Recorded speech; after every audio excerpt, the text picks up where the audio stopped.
4వ తారీఖున వెన్నుపోటు దినంగా ప్రజల్లో చైతన్యం తీసుకొచ్చడానికి వైఎస్ఆర్ కాంగ్రెస్ పార్టీ నాయకులందరూ కూడా ఒక కార్యక్రమాన్ని చేయాలి. మరి ఎక్కడైనా అంబేద్కర్ గారికో లేదా గాంధీ గారికో మరి ఎవరికో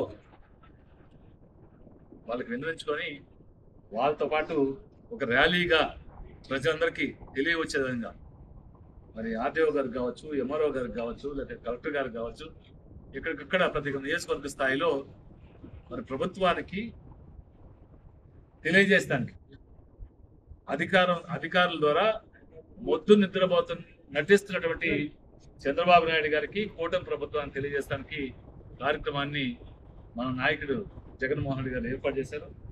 ఆ కార్యక్రమాన్ని విజయవంతం చేయాల్సిన బాధ్యత మరి మన అందరి మీద ఉంది.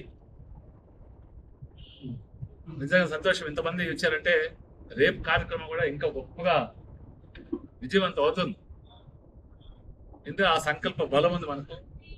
వైఎస్ఆర్ కాంగ్రెస్ పార్టీ కార్యకర్త నుంచి నాయకుల వరకు కూడా ప్రజల పక్షాన నిలబడి ప్రజలకి మేలు చేయాలనే ఒక తపనుంది,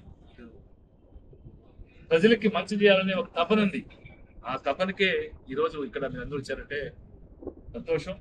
ఖచ్చితంగా అందరి పెద్దలందరూ మాట్లాడి ఏ విధంగా ఈ కార్యక్రమాన్ని విజయవంతం చేయాలి. కనీసం 5-6 వేల మందితో మనం ర్యాలీ నిర్వహించాలి. గొప్పగా మరి ఉమ్మడి నెల్లూరు జిల్లాలో సూళ్లూరుపేట నియోజకవర్గంలో అన్ని నియోజకవర్గాల కంటే కూడా గొప్పగా ఈ ర్యాలీ ఉండాలి.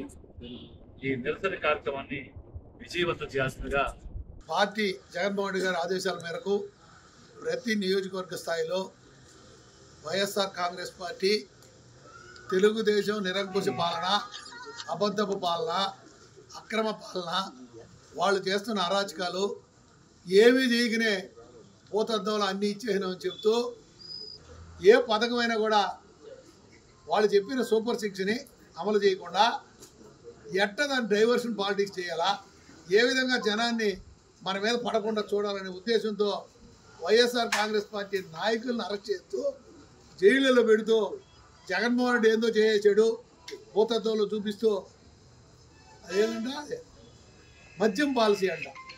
ప్రభుత్వం అమ్మితే లంచాలు వస్తాయా, ప్రైవేట్ వ్యక్తులు అమ్మితే లంచాలు వస్తాయా, అది కూడా తెలియకుండా ఉట్టుట్టి కేసులు పెట్టి జగన్మోహన్ రెడ్డి గారిని బెదిరించాలా, జగన్మోహన్ రెడ్డి గారిని జైల్లో పెట్టాలా, రాబోయే రోజుల్లో జగన్మోహన్ రెడ్డి గారిని జైలు పంపించి మనం పైశాచిక ఆనందం అనుభవించాలనే కుట్రతో తప్పుడు కేసులు బనాయిస్తున్న తెలుగుదేశం పార్టీ నాయకులకు వాళ్ళందరికీ తాతకు పోసిన ముందు తల ఇట్నే ఉంటుంది.